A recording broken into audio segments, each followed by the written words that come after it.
أهلا بكم يا أصدقائي وحلقة جديدة من مسلسل قيامة عثمان. انتهت الحلقة اللي فاتت على نجاح لعبة عثمان، وأصبح لوكاس وصوفيا محاصرين في سقوط لدرجة إن الرماة فوق الأسطح منتشرين في كل الجوانب. يا ترى صوفيا ولوكاس هينجوا إزاي من فخ السيد عثمان؟ تابعنا في الإعلان الأول وجود صوفيا ولوكاس في القلعة.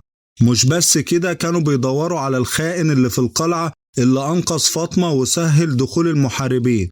مش بس كده، لوكاس أصاب ألباي.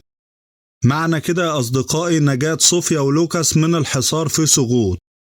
ففي احتمال يا أصدقائي إن لوكاس أخذ احتياطات إضافية في حالة حدوث أي خطأ، أو وضع جنود إضافية في الخارج، أو وضع بارود في العربة اللي في حالة الفوضى هرب لوكاس وصوفيا من سقوط. وهناك احتمال آخر يا أصدقائي إن السيد قراصي اتدخل وأحضر جنوده لسقوط باتفاقية التجارة بينه وبين لوكاس، وقدر ساعتها لوكاس وصوفيا يهربوا.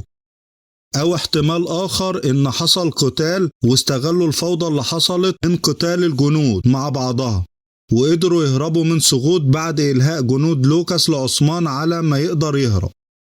يا ترى لوكاس وصوفيا هيهربوا من سقوط إزاي؟ وهل هينجو ألباي من لوكاس بعد إصابته؟